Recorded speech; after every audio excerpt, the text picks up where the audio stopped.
আসসালামু আলাইকুম রহমতুল্লাহি ওবরকাতুহ। সম্মানিত দর্শক, বাংলাদেশের দুইজন প্রথিতযশা রাজনৈতিক ব্যক্তিত্ব বঙ্গবন্ধু শেখ মুজিবুর রহমান এবং শহীদ প্রেসিডেন্ট জিয়াউর রহমান, এই দুজনের যে সমাধি ক্ষেত্র, এই সমাধি ক্ষেত্রের সঙ্গে মাজার শব্দটি যুক্ত হয়েছে। আপনারা জানেন যে আমাদের দেশে মাজার যে শব্দটি, এটি সাধারণত যারা মাজার বিশ্বাসী তাদের কাছে একটি পবিত্রময় পুণ্যময় স্থান। তারা বিশ্বাস করেন যে এই মাজারে যার কবর রয়েছে বা এই মাজারে যার মৃতদেহ রয়েছে তিনি একজন অলৌকিক ব্যক্তিত্ব এবং তার কর্ম পৃথিবীবাসীর জন্য কল্যাণকর, তার জীবন অনুকরণীয় এবং তার প্রতি আল্লাহর রহমত এবং বরকত রয়েছে। এবং পবিত্র কালামে পাকে যে একটি আয়াত রয়েছে যে আল্লাহর যারা বন্ধু ওলি আল্লাহ তারা কখনো মরেন না, তাদেরকে মৃত বলো না।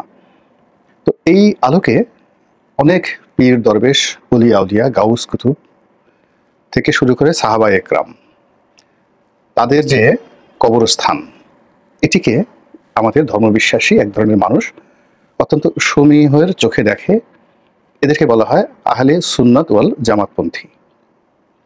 তো এই মতাদর্শের যারা মানুষ তাদের মধ্যে আবার একটু ডেভিয়েশন হয়ে অনেকটা সুফিবাদের দিকে যারা চলে গেছেন, অনেকটা ভাববাদী দিকে যারা চলে গেছে, অনেকে নিজেদেরকে খুব মারিফতের বাদশা হিসেবে প্রচার করার জন্য কিছু অদ্ভুত কর্মকাণ্ড করেন। এবং এই সকল মাজারকে কেন্দ্র করে, যেটা নিয়ে ইসলামের মধ্যে অন্যান্য যে সকল মতাদর্শ রয়েছে, স্কুল রয়েছে, বিশেষ করে জামায়াত ইসলামী।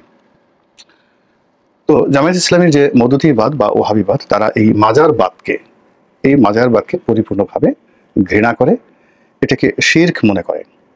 এবং এখানে যারা যাই করুক না কেন, এখন আহলে সুন্নাত ওয়াল জামাতের যারা সমর্থক তারা নামাজ কালাম পড়েন, তারপর যাকে বলা হয় সমস্ত সুন্নত তারা পালন করেন, কিন্তু তারা ওই যে কবর জিয়ারতের উদ্দেশ্যে যান, কবর জিয়ারত করেন, বা ওখানে যারা শাহিদ ওলি আল্লাহ গাউস কুতুব রয়েছেন তাদেরকে অলৌকিক ক্ষমতা সম্পন্ন মানুষ মনে করেন। এই চিন্তাটিকে মওদুদিবাদ সমর্থন করে না।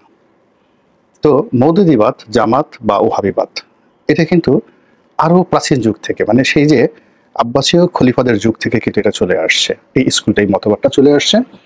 এবং এই মতবাদের কয়েকজন বিখ্যাত আলেম আছেন, মশহুর আলেম, যাদের মধ্যে সর্বপ্রাচীন যাকে বলা হয়, এরকম দুজন রয়েছেন, ইবনে তাইমিয়া এবং ইবনে কাসির।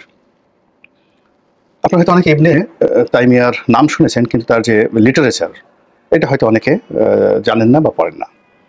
কিন্তু ইবনে কাসিরকে সবাই চিনেন দুটো গ্রন্থের কারণে, তাফসিরে ইবনে কাসির এবং আল বিদায়া ওয়ান নেহায়া, ইবনে কাসিরের লেখা সেই বিখ্যাত ইতিহাসের বই।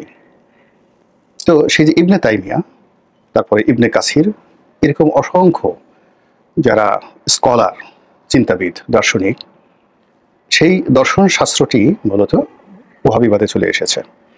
তো এটা নিয়ে ইসলামিক জগতে একটু একটা কনক্রিট সিদ্ধান্ত আসতে পারেননি যে কোনটি সত্য কোনটি মিথ্যা।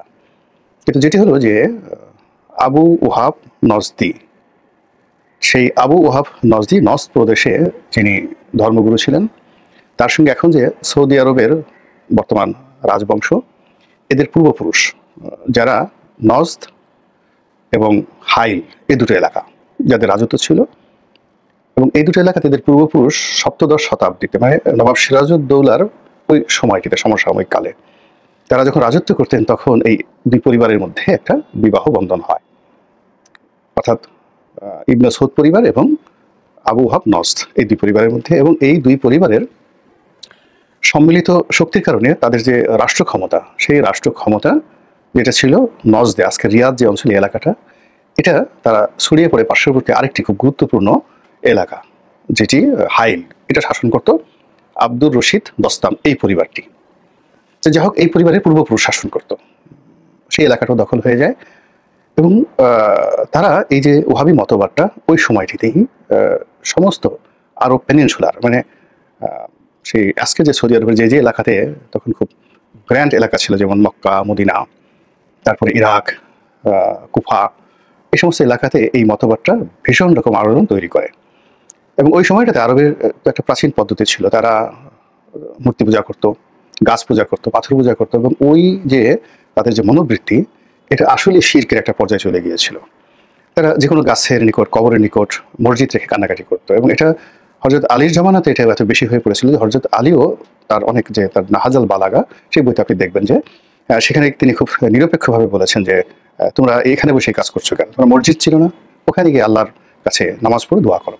তো যাই হোক, এখন ওই যে আবু ওয়াহাব নজদি, তিনি শুধুমাত্র আল্লাহর রাসূল অর্থাৎ মদিনাতুল মুনাওয়ারাতে আল্লাহর রাসূল সাল্লাল্লাহু আলাইহি ওয়াসাল্লাম, হযরত উমর এবং হযরত আবু বকর সিদ্দিক রাদিয়াল্লাহু তাআলা আনহু, এই তিনটা যে কবর ব্যক্তিকে অন্য যে কবরগুলো মনুমেন্ট আকারে ছিল সেই মনুমেন্টগুলো সব ভেঙে দেয়, একদম চুরমার করে দেয় মক্কা মদিনার সব জায়গাতে, যেখানে যেখানে সাহাবাদের কবরে জাস্ট একটু উঁচু করা ছিল, প্রাচীর ছিল বা অনেকটা মাজার আকৃতি ছিল, সেগুলো সব ভেঙে দেয়। এবং আপনারা যদি এখন জান্নাতুল বাকিতে যান, গিয়ে দেখবেন যে ওখানে কোনো কবরের অস্তিত্ব নেই।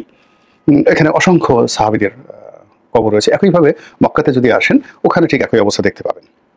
মেসফালা থেকে একটু সামনে গেলেই আরেকটি জান্নাতুল মাওয়া সম্ভবত জায়গাটির নাম, সেখানে দেখতে পাবেন।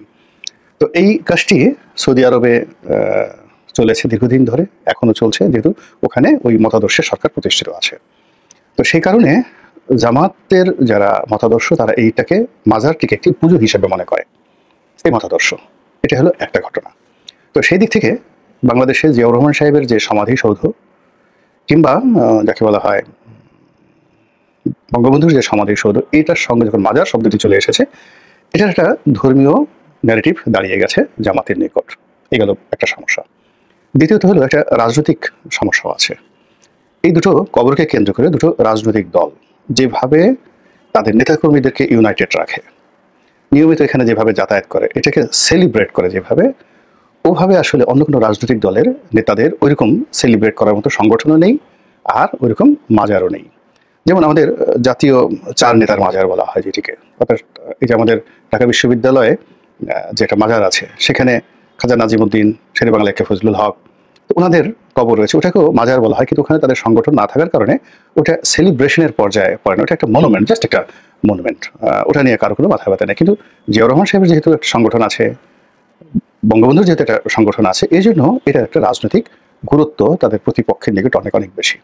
এমনকি বিএনপির লোকজন, তারাও বঙ্গবন্ধুর মাজার এটাকে ঈর্ষার চোখে দেখে, আর আওয়ামী লীগের লোকজনও জিয়াউর রহমান মাজারকে ঈর্ষার চোখে দেখে। ফলে শেখ হাসিনার জামানাতে কিন্তু বেশ কয়েকবার চন্দ্রিমা উদ্যান থেকে শহীদ প্রেসিডেন্ট জিয়াউর রহমানের মাজার সরিয়ে নেওয়া, তারপরে ওখানটাকে মুক্ত করা, ইত্যাদি নানা রকম কথাবার্তা হচ্ছিল। তো সেগুলো নিয়ে যে সমস্যা, সেই সমস্যাগুলো এখন এই যে ডক্টর মোহাম্মদ ইউনূসের জামানাতে একেবারে মহিরু আকার ধারণ করেছে। এবং এখন ৩২ নম্বর ভাঙার পরে বঙ্গবন্ধুর মাজার ভাঙা নিয়ে কথাবার্তা হচ্ছে। বিভিন্ন মহল যেভাবে উস্কানি নিচ্ছে, এটা যেভাবে সত্য, তার সঙ্গে সঙ্গে আবার শক্তিশালী যাদের সংগঠন রয়েছে, এরকম অনেক রাজনৈতিক সংগঠন, ধর্মীয় সংগঠন, তারা চাচ্ছে যে বঙ্গবন্ধুর মাজারটা একেবারে সাধারণ একটা কবরে পরিণত হবে। এই ক্ষেত্রে ঘিরে